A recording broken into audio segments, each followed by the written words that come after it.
Hi! எண்ணெய் காய்ச்சி use பண்ணி 2 மந்த்ஸ் இருக்கும். நான் அதுக்கப்புறம் தான் திருப்பி சரி யூஸ் பண்ணலாம். ஹேர் ஃபால் கொஞ்சம் ஆகுற மாரி ஒரு ஃபீல் இருக்குங்காட்டி தான் சரி எடுத்து நம்ம யூஸ் பண்ணுவோம் அப்படின்னு சொல்லிட்டு அத ரெடி பண்ணிட்டுருந்தேன். இது வந்து தேர்ஸ்டே எடுத்த கிளிப் தான். எடுத்து வச்சுட்டு அப்புறம் அரிசிய ஊற வச்சுட்டேன். ஃபர்ஸ்ட் டைம் இப்ப தான் நான் மாவாட்ட அரைச்சு ஊற வச்சு கடையில வாங்குவேன். மத்தபடி எங்க அம்மா கீது ஆட்டுனாங்கன்னா யூஸ் பண்ணுவேன். இப்ப நானே வந்து இது பண்றேன்னு சொல்லிட்டு அப்புறம் எங்க ஊர்ல போய் ஆட்டிட்டு வந்தோம்.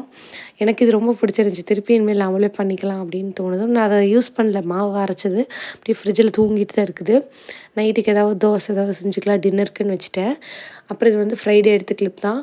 மார்னிங்கே வந்து விளக்கு போடலான்னு சொல்லிட்டு நேத்தே எல்லாம் வீடெல்லாம் கிளீன் பண்ணி எடுத்து வச்சுட்டேன். அப்புறமேட்டு கவுண்டர் டாப்பு, அப்புறம் ஸ்டவ் எல்லாத்தையுமே கிளீன் பண்ணி எடுத்துட்டு, பிரேக்ஃபாஸ்ட்டுக்கும், லஞ்சுக்கு எல்லாமே சேர்த்து இதே பண்ணிடலாம். சாம்பாரே பண்ணிக்கலாம் அப்படின்னு சொல்லிட்டு தான் ரெடி பண்ணிட்டு இருந்தேன்.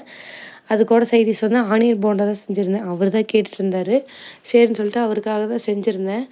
சாம்பாருக்கு வந்து இந்த நானும் பீன்ஸு, கேரட்டு போட்டா சாம்பார் ரொம்ப இனிக்கிற மாரி இருக்குது. 2, 3 வீடியோஸ்க்கு முன்னாடியே நான் சொல்லியிருப்பேன் உங்கள்ட்ட.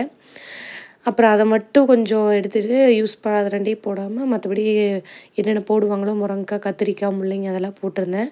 வெங்காய போண்டாக்கு வந்து வெங்காயம், இஞ்சி பூண்டு பேஸ்ட்டு, கொத்தமல்லி தழை, கருவேப்பிலை, அரிசி மாவு, மைதா, வரமிளகாய் தூளு, அப்புறமேட்டி கலர் பவுடர், சோம்பு கொஞ்சம் போட்டுக்கணும், கறி மசால் தூள், தேவையான அளவுக்கு உப்பு போட்டு நல்லா கலந்துட்டு, லைட்டா தண்ணி விட்டு கலந்து, அதுக்கப்புறம் பொரிச்சு சாப்பிட்டா சூப்பரா இருக்கும். நான் ஈவினிங் கொஞ்சம் டீக்கு எடுத்து வச்சிருக்கேன்.